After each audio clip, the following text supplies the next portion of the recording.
Алтай түрік әлемінің бесігі деген халықаралық фестивальға кетіп бара жатырмыз. TikTok'та парақшама кіріп, жақсылап қарап отырыңыздар. Жолдың барлығын салып отырам. Машинамен кетіп бара жатырмыз. Көпір бар, Күршімнің көпірін салам. Фестивальда 1000 адам қатысады. О жерде сахнаның ені 56 метр болады екен. О жерде жаңа көкпар болады, бәйге болады, қыз қуу деген сияқты спорт түрлерінен жарыстар болады. Азербайжан мемлекеті, Түркия мемлекеті, Өзбекстан, Қырғызстан, Татарстан, Бурятия, в общем, біраз мемлекеттер қатысады сол фестивальда. Біз енді ол жерде ашылу салтанаты мен жабылу салтанатына ғана қатысамыз. Ар жақта енді бәйге нелерді түсіре алмайтын шығармыз. Нені түсіреміз, соны көреміз енді. В общем, парақшаны қарап отырыңыздар. Бүкіл видеоны жинап, Майман баласы YouTube каналына салам. Міне мына жерге жазып кеттім. Соған тіркеліп қойыңыздар, YouTube-қа кіріп қарасаңыздар да болады. Кеттік. Өскемен Самар тас жолы. Тарғын деген ауылдан өткеннен кейін осындай кішкентай серпантин дей ма, не дейтін ана? Өткел дей ма? Қалай дейді? Өткел емес, тау, асу. Серпантин деп андай жарды айтады ғына, серпантин емес қой. Асу, иә. Асудан өтіп баратырмыз. Жол осындай. Бұлай қарай тауға шыға береміз қазір. Көтеріле береміз, одан таудан түсеміз. Сап-сары құм. Шығыс Қазақстанда осындай жерлерде бар. Әне Ертіс өзені. Қазір бұйыртса Күршімнің көпірінен өтеміз. Самар деген райондамыз қазір.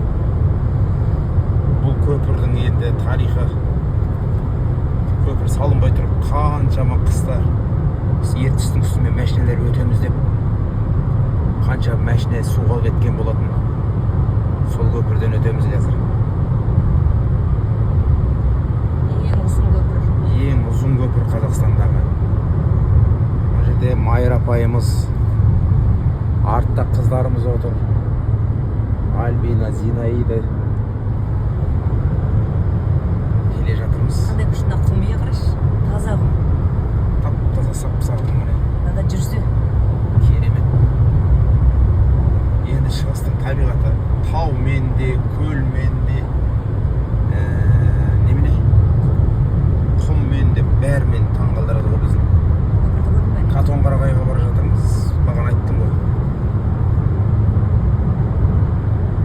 Бұл жақтан көпірдің ар жағында 2 район болған. Күршім, Марқакөл. Енді мысалы қыста мысалы адамдар жатпайды ғой. Бері қарай қатынау үшін, Өскеменге қарай келу үшін мұздың үстімен өтеді. Сол кездерде мұз жұқа болып тұрған кездерде бір айдай тәуекел етіп қанша адамды сөйтіп өтеді мұздан машинамен. Сол кезде кейде мұз сынып кетеді де адамдар астына кетіп қалады. Сол көпірден қазір өтеміз. Бұйыртса барғанда көрсетем көпірді. Міне көпірге де жеттік. Бұл жерде 70 деген знактар, камера тұр екен. 50 дейді. Паром жүретін, паром. Паромды тосып тұрады адамдар осы мына жағаның бер жағында. Паромға бір 30-40 шақты машина сияды. Сонымен арғы жағаға өткізеді. Сөйтіп 2 кеме жүріп тұрады мына жерден. Бұлай қарай бұқтырма, ары қарай Қатонқарағай, бұқтырма су қоймасы басталады мына жақтан. Мына жағы Ертіс. Осы сағаттап тосып жатыр.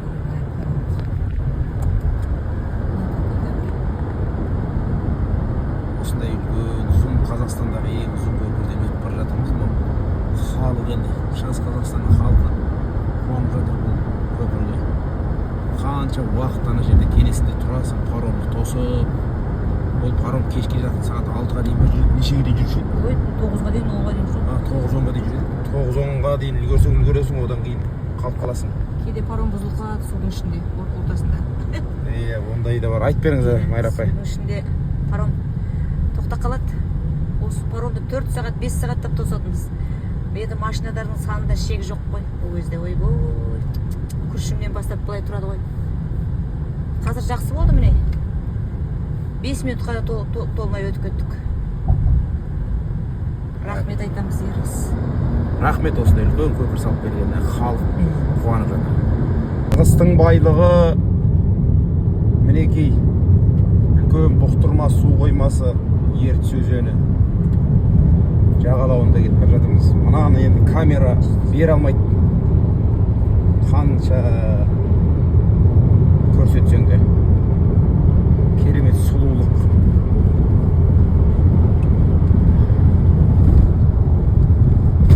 Жолдан мынандай жерге келіп бір суға бір сүңгіп алайық деп тоқтап жатырмыз. Құмды қарсаңыздаршы, құмды қарсаңыздаршы. Суды барып көрейік.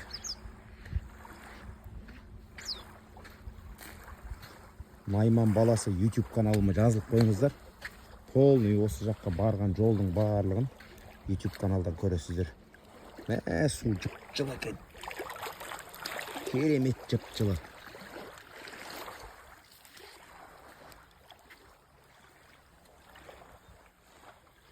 Табиғат мынандай. Тауларды қарасаңыздар. Парақшамда басынан бастап осы жаққа келген видеолардың барлығы бар, көріңіздер. Толық видео Найман баласы YouTube каналына шығады. Бісміллә, кеттік. Су жып-жылы. Артына майлапай.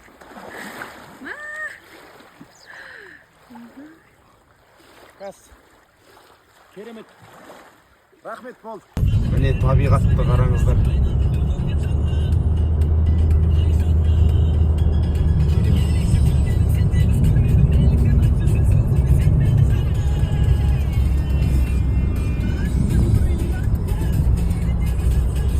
Шығыстың табиғаты.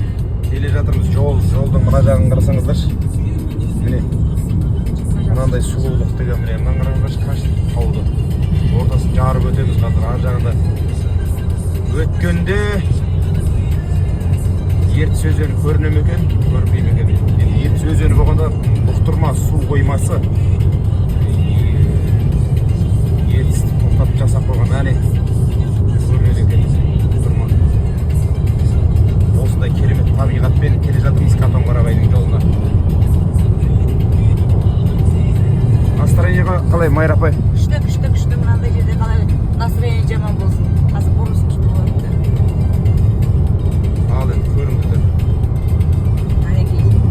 Ай, міне қандай керемет. Машинаны тоқтатып міне барыңыздар да суға түсе бересіздер.